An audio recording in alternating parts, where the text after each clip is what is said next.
ಧಾರವಾಡದಲ್ಲಿ ಆರ್ಟಿಒ ಏಜೆನ್ಸಿಗಳ ಗೋಲ್ಮಾಲ್ ಕಂಡು ಬರ್ತಾ ಇದೆ. ಕ್ಯಾಬ್ ಮತ್ತೆ ಆಂಬ್ಯುಲೆನ್ಸ್ಗಳಿಂದ ಬೇಕಾಬಿಟ್ಟಿಯಾಗಿ ಹಣ ವಸೂಲಿಯನ್ನ ಮಾಡ್ತಾ ಇರೋದು ಗೊತ್ತಾಗ್ತಾ ಇದೆ. ಜಿಪಿಎಸ್ ಮತ್ತು ಪ್ಯಾನಿಕ್ ಬಟನ್ ಅಳವಡಿಕೆಗೆ ಅಂತ ಹೇಳಿ ವ್ಯಾಪಕವಾಗಿ ಅಂದ್ರೆ ಅತಿ ಹೆಚ್ಚು ಹಣವನ್ನ ವಸೂಲಿ ಮಾಡ್ತಾ ಇದ್ದಾರೆ ಅನ್ನೋದು ಗೊತ್ತಾಗ್ತಾ ಇದೆ. ಹೈಕೋರ್ಟ್ ನಿಯಮ ಇದೆ, ಆ ನಿಯಮವನ್ನು ಕೂಡ ಗಾಳಿಗೆ ತೂರಿ ಬೇಕಾಬಿಟ್ಟಿ ವಸೂಲಿಯನ್ನ ಮಾಡ್ತಾ ಇದ್ದಾರೆ. ಅವಳಿ ನಗರದಲ್ಲಿ ಈ ದಂಧೆಗೆ ಏಜೆಂಟರುಗಳು ಕೂಡ ಇಳಿದಿದ್ದಾರೆ. ಹಣ ನೀಡಿದ್ರೂ ಕೂಡ ಬಿಲ್ ಅನ್ನ ನೀಡದೆ ವಂಚಿಸ್ತಾ ಇದ್ದಾರೆ ಐನಾತಿಗಳು. ಪ್ರಶ್ನಿಸುವ ಕ್ಯಾಬ್ ಚಾಲಕರಿಗೆ ಬಿಲ್ ಅನ್ನ ಕೊಡದೆ ಸಬೂಬನ್ನ ಹೇಳ್ತಾ ಇದ್ದಾರೆ.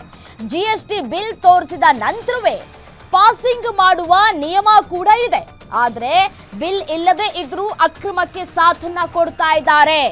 ಆರ್ಟಿಒ ಇನ್ಸ್ಪೆಕ್ಟರ್ ಆರ್ಟಿಒ ಅಧಿಕಾರಿಗಳನ್ನ ಪ್ರಶ್ನಿಸಿದ್ರೆ ಜಾಣ ಕುರುಡುತನ ಪ್ರದರ್ಶನ ಮಾಡ್ತಾ ಇದ್ದಾರೆ. ಆರ್ಟಿಒ ಅಧಿಕಾರಿಗಳೇ, ಏಜೆನ್ಸಿಗಳಿಂದ ನಿಮಗೆಷ್ಟು ಕಮಿಷನ್ ಬಂದಿದೆ? ಸಂಬಂಧಪಟ್ಟಂತಹ ಸಾರಿಗೆ ಇಲಾಖೆ ಅಧಿಕಾರಿಗಳೇ ಇದಕ್ಕೆ ಕಡಿವಾಣ ಹಾಕಿ ಯಾವಾಗ ಹಾಕ್ತೀರಿ? ಬಡವರ ರಕ್ತ ಹೀರುವಂತಹ ಕೆಲಸಗಳಾಗ್ತಾ ಇದೆ ನೋಡಿ. ಜಿಎಸ್ಟಿ ಮತ್ತೆ ಪ್ಯಾನಿಕ್ ಬಟನ್ ಅಳವಡಿಕೆ ಮಾಡಬೇಕು ಅಂತಂದ್ರೆ ಇಂತಿಷ್ಟು ಹಣ ಅಂತ ಇರುತ್ತೆ. ಇಂತಿಷ್ಟು ಹಣವನ್ನ ಪಡೆದುಕೊಂಡ ನಂತರ ಅವರಿಗೆ ಬಿಲ್ ಅನ್ನ ಕೂಡ ಕೊಡಬೇಕಾಗತ್ತೆ. ಬಟ್ ಆದ್ರೆ ಇಲ್ಲಿ ಬಿಲ್ಗಳನ್ನ ಕೊಡ್ತಾ ಇಲ್ಲ. ಕ್ಯಾಬ್ ಡ್ರೈವರ್ಗಳಿಗೆ ಮತ್ತೆ ಆಂಬ್ಯುಲೆನ್ಸ್ ಡ್ರೈವರ್ಗಳಿಗೆ ಕೊಡ್ತಾ ಇಲ್ಲ. ಎಷ್ಟೇ ಕೇಳಿದ್ರೂ ಕೂಡ ಸಬೂಬನ್ನ ಹೇಳ್ತಾ ಇದ್ದಾರೆ ಅನ್ನೋದು ಈ ಮುಖಾಂತರ ಗೊತ್ತಾಗ್ತಾ ಇರುವಂತಹ ಮಾಹಿತಿ. ಹಣ ಕೊಡ್ತಾರೆ, ಹಣ ಕೊಟ್ಟರು ಕೂಡ ಬಿಲ್ ಕೊಡ್ತಾ ಇಲ್ಲ. ಮತ್ತೆ ಯಾಕೆ ಹಣ ಕೊಡಬೇಕು? ಹಣ ಕೊಟ್ಟ ಮೇಲೆ ಎಲ್ಲೇ ಹೋದ್ರೂ ನಾವು ಯಾವುದೇ ವಿಚಾರಕ್ಕೆ ಹಣ ಕೊಟ್ಟ ನಂತರ ಅವ್ರು ನಮಗೆ ಬಿಲ್ ಕೊಡ್ತಾರೆ. ಆ ಬಿಲ್ ಇಟ್ಕೊಂಡು ನಾವು ನೋಡ್ತೀವಿ GST ಎಷ್ಟು ಹಾಕಿದ್ದಾರೆ, ಯಾವ್ಯಾವುದಕ್ಕೆ ಎಷ್ಟೆಷ್ಟು ಹಣ ಹಾಕಿದ್ದಾರೆ, ಟ್ಯಾಕ್ಸ್ ಎಷ್ಟು ಹಾಕಿದ್ದಾರೆ ಎಲ್ಲವನ್ನ ಕೂಡ ನೋಡ್ತೀವಿ. ಎಕ್ಸ್ಟ್ರಾ ಟ್ಯಾಕ್ಸ್ ಹಾಕಿದಾರಾ, ಏನಾಗಿದೆ ಅಂತ ಎಲ್ಲವನ್ನ ಕೂಡ ನಾವು ನೋಡ್ತೀವಿ. ಬಟ್ ಆದರೆ ಇಲ್ಲಿ ಆರ್ಟಿಒ ಅಧಿಕಾರಿಗಳು ಕೂಡ ಕೈ ಜೋಡಿಸಿದ್ದಾರಾ ಅನ್ನೋದು ಪ್ರಶ್ನೆ ಆಗ್ತಾ ಇದೆ. ಕಮಿಷನ್ ಅನ್ನ ತೆಗೆದುಕೊಳ್ತಾ ಇದ್ದಾರಾ? ಏಜೆನ್ಸಿ ಏನೋ ಕೆಲಸ ಮಾಡ್ತಾ ಇದೆ, ಬಟ್ ಆದ್ರೆ ಏಜೆನ್ಸಿ ಮುಖಾಂತರ ಆರ್ಟಿಒ ಅಧಿಕಾರಿಗಳು ತಮ್ಮ ಕೈ ಬಿಸಿ ಮಾಡ್ಕೊಳ್ತಾ ಇದ್ದಾರಾ ಅನ್ನುವಂತಹ ಪ್ರಶ್ನೆಗಳು ಕಾಡ್ತಾ ಇದೆ. ಯಾರೇ ಕ್ಯಾಬ್ ಡ್ರೈವರ್ಗಳು ಪ್ರಶ್ನೆ ಮಾಡಿದ್ರೂ ಕೂಡ ಅವರಿಗೆ ಸರಿಯಾದಂತಹ ಉತ್ತರವನ್ನ ನೀಡ್ತಾ ಇಲ್ಲ. ಮತ್ತೆ ಹಣ ಕಟ್ಟಿದ್ರೂ ಕೂಡ ಯಾವುದೇ ಪ್ರಯೋಜನಗಳು ಆಗ್ತಾ ಇಲ್ಲ ಅಂತ ಹೇಳಿ ಈಗ ಕ್ಯಾಬ್ ಡ್ರೈವರ್ಗಳು ಮತ್ತೆ ಈ ಆಂಬ್ಯುಲೆನ್ಸ್ ಡ್ರೈವರ್ಗಳು ಗಂಭೀರ ಆರೋಪವನ್ನ ಕೂಡ ಮಾಡ್ತಾ ಇದ್ದಾರೆ. ಹಣ ಹಾಕಿಸ್ಕೊಳ್ತಾರೆ, ಬಟ್ ಅತಿ ಹೆಚ್ಚು ಹಣವನ್ನ ಇಲ್ಲಿ ಕೇಳ್ತಾ ಇದ್ದಾರೆ. ಮತ್ತೆ ಯಾಕೆ ರೂಲ್ಸ್ ಯಾಕೆ ಇರಬೇಕು ಅಂತ ಹೇಳಿ ಎಲ್ಲವನ್ನ ಕೂಡ ಗಾಳಿಗೆ ತೂರಿದ ಮೇಲೆ ಇವರಿವರೇ ಹಣ ತಗೊಂಡು ಇವರಿವರೇ ಎಲ್ಲನೂ ಮಾಡ್ಕೊಳ್ಳೋದಾದ್ರೆ ಯಾಕೆ ಬೇಕು? ಯಾಕೆ ಹಣ ಪಡ್ಕೊಳ್ಬೇಕು? ಮತ್ತೆ ಕೋರ್ಟ್ ಯಾಕೆ ಬೇಕು? ಆರ್ಟಿಒ ಅಧಿಕಾರಿಗಳು ಯಾಕೆ ಬೇಕು ಅಂತ ಎಲ್ಲದಕ್ಕೂ ಕೂಡ ಕಡಿವಾಣ ಹಾಕಬೇಕಾಗಿದೆ ಸದ್ಯಕ್ಕಿದೀಗ. ಏಜೆನ್ಸಿಗಳಿಂದಲೂ ಕೂಡ ಕಮಿಷನ್ ಅನ್ನ ಪಡೆದುಕೊಳ್ತಾ ಇದ್ದಾರಾ ಆರ್ಟಿಒ ಅಧಿಕಾರಿಗಳು ಅನ್ನುವಂತಹ ಪ್ರಶ್ನೆಗಳು ಕೂಡ ಉದ್ಭವ ಆಗ್ತಾ ಇದೆ. ಸಂಬಂಧಪಟ್ಟಂತಹ ಸಾರಿಗೆ ಇಲಾಖೆ ಏನು ಮಾಡ್ತಾ ಇದೆ? ಕಣ್ಣು ಮುಚ್ಕೊಂಡು ಕೂತಿರುತ್ತೆ ಅಂತ ಕಾಣಿಸುತ್ತೆ. ಎಲ್ಲ ತಲೆನೋವು ಯಾಕೆ ಅಂತ ಹೇಳಿ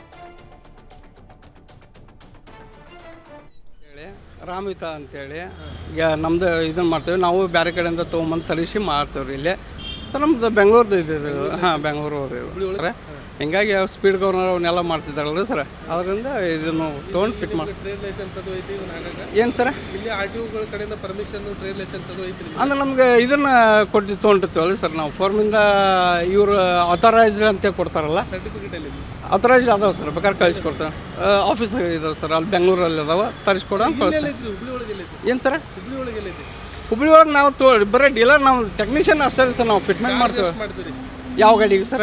ಇಂಡಿಗ 8200 ಪ್ಲಸ್ GST ಸರ್. 10,030 ರೂಪಾಯಿ ಆಕ್ಯದ ಸರ್ ಅದು. ಒಬ್ಬರ ಕಡೆ 14,000 ರೂಪಾಯಿ ತೊಗೊಂಡ್ರಿ. ಏನು ಸರ್? 14,000 12,000 ಸರ್ ಸೀಟಿಂಗ್ ಕೆಪಾಸಿಟಿ ಮೇಲೆ 1 ಇಯರ್ಗೆ ಬೇರೆ ಇರ್ತದೆ ಸರ್, 2 ಇಯರ್ಗೆ ಬೇರೆ ಇರ್ತದೆ. ಗೌರ್ಮೆಂಟ್ ರೇಟ್ ಏನೈತಿ 8200 ಕೊಟ್ಟಿದ್ದೈತೆ, ಹೌದ್ರಾ? ಅದು ಏನು ಕೊಟ್ಟಿದ್ದಾರೆ? 1 ಇಯರ್ ಕೊಟ್ಟಾರ ವಿತೌಟ್ GST. ವಿತ್ GST ಆದರೆ ಮತ್ತೆ ಅದಕ್ಕೆ ಹೋಗ್ತೈತಿ 10,030 ರೂಪಾಯಿ ಆಕ್ಯದ ಸರ್. ಸರ್ ನಮ್ದು ರಾಮಿತ ಅಂತೇಳಿ ಈಗ ನಮ್ದು GPS ಹಣ ಇದೆ 12,300 ರೂಪಾಯಿ. 12,300 ರೂಪಾಯಿ, 12,000 ರೂಪಾಯಿ ಡಿಸ್ಕೌಂಟ್ ಮಾಡಿ 12,000 ರೂಪಾಯಿ ಕೊಟ್ಟರು ನಮಗೆ. ಏನೇನು ಹಾಕ್ಸಿದ್ರು ಗಾಡಿ? GPS ಪ್ಯಾನಿಕ್ ಬಟನ್ 12,000 ರೂಪಾಯಿ ಬಿಲ್ ಕೇಳಿದ್ವಿ ರೀ, ಬಿಲ್ ಕೊಡಲಿಲ್ಲ. ಬಿಲ್ ಬರೋಂಗಿಲ್ಲ ಅಂತಂದ್ರೆ ಅವ್ರು ಬಿಲ್ ಕೊಟ್ಟಿಲ್ಲ. GST ಬಿಲ್ಲು ಇಲ್ಲ, ಏನೂ ಇಲ್ಲ. ಇಲ್ಲೇ ಹಾಕ್ತಾರ ಅಂತಂದ್ರೆ ಎಲ್ಲ ಎಲ್ಲೋ ಬೋರ್ಡ್ ಡ್ರೈವರ್ಗಳಿಗೆ ಹಚ್ಚಿದೆ ನಾನು. ಇಲ್ಲಿ ಹಾಕ್ತಾರ ಅಂತ ಹೇಳಿದ್ರೆ ಇಲ್ಲಿ ಬಂದೆ ನಾನು. ಹಾಂ, ಇದು ಒಂದೇ ಕಡೆ ಹಾಕ್ತಾರಂತ್ರಿ, ಬೇರೆ ಎಲ್ಲಿಲ್ಲ. ಇಲ್ಲಿ ಒಂದೇ ಕಡೆ ಇವ್ರು ಏನೋ ಏಜೆನ್ಸಿ ತೊಗೊಂಡ್ರಂತ, ಇಲ್ಲೇ ಏಜೆನ್ಸಿ ತೊಗೊಂಡ್ರಂತ ಇಲ್ಲೇ ಹಾಕ್ಸ್ಕೋಬೇಕಂತ ಹೇಳಿದ್ರೆ ಇಲ್ಲೇ ಬಂದ್ವಿ ನಾವು. ಇದು ಆ್ಯಕ್ಚುಲಿ ನನ್ನ ಗಮನಕ್ಕೆ ಬಂದಿಲ್ಲ, ಬಟ್ ತಾವು ಏನು ಹೇಳ್ತಾ ಇದ್ರಿ ಈ ಗಮನಕ್ಕೆ ಬಂದು ನೋಡಿದಾಗ ನಿಮ್ಮ ಪ್ರಶ್ನೆ ಉತ್ತರ ಏನಂದರೆ, ಇಲ್ಲಿವರೆಗೂ ನಮ್ಮಲ್ಲಿ ಯಾರು ಡೀಲರ್ಸ್ ಅಂತ ಇಲ್ಲ, ಓನ್ಲಿ ಡಿಸ್ಟ್ರಿಬ್ಯೂಟರ್ಸ್ ಅಂತ ಇದ್ದಾರೆ. ನಮ್ಮ ವಾಹನ್ ಪೋರ್ಟಲಲ್ಲಿ ಏನು ಕಂಪನಿಗಳ ಅಪ್ರೂವ್ಡ್ ಇದೆ from the head office, authorised person for selling the VLTD products. VLTD ಪ್ರಾಡಕ್ಟ್ಸಲ್ಲಿ ಗೌರ್ಮೆಂಟಿಂದ ಒಂದು ಪ್ರೈಸ್ ಲಿಸ್ಟು ಕೂಡ ಕೊಟ್ಟಿದ್ದಾರೆ, depends on the class of the vehicle ಇರ್ಬೋದು. ಆಮೇಲೆ ಒಂದು ಪ್ಯಾನಿಕ್ ಬಟನ್ಗೆ ಇಷ್ಟು ಅಂತ ಇರುತ್ತೆ. ಈಗ ನಂಬರ್ ಆಫ್ ಪ್ಯಾನಿಕ್, ಇದು ಪ್ರೈಸ್ ಕೂಡ ನಂಬರ್ ಆಫ್ ಪ್ಯಾನಿಕ್ ಬಟನ್ಸ್ ಮೇಲೆ ಡಿಪೆಂಡ್ ಇರೋದು. ಅಲ್ಲಿವರೆಗೂ ನಾವು ಮಾಡೋಕ್ಕಾಗಲ್ಲ. ಒಂದು ಕಾರಿಗೆ ಎಷ್ಟಿರಬೇಕು ಅಷ್ಟಿರ್ತದೆ, ಬಸ್ಸಿಗೆ ಎಷ್ಟಿರಬೇಕು ಅಷ್ಟಿರ್ತದೆ. ಪ್ರಾಡಕ್ಟ್ ಒಂದೇ ಪ್ರೈಸ್ ಇರುತ್ತೆ, but depends on the number of panic buttons you are going to install in the vehicle. ಇದು ಆ್ಯಕ್ಚುಲಿ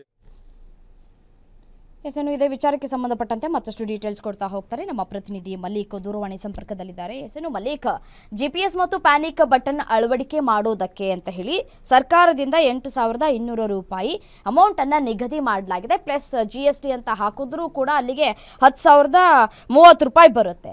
ಆದರೂ ಕೂಡ 12,000 ರೂಪಾಯಿ ಹಣವನ್ನು ಪಡ್ಕೊಳ್ತಾ ಇದ್ದಾರೆ ಏಜೆನ್ಸಿಯವರು ಅನ್ನೋದು ಗೊತ್ತಾಗ್ತಾ ಇರುವಂಥದ್ದು.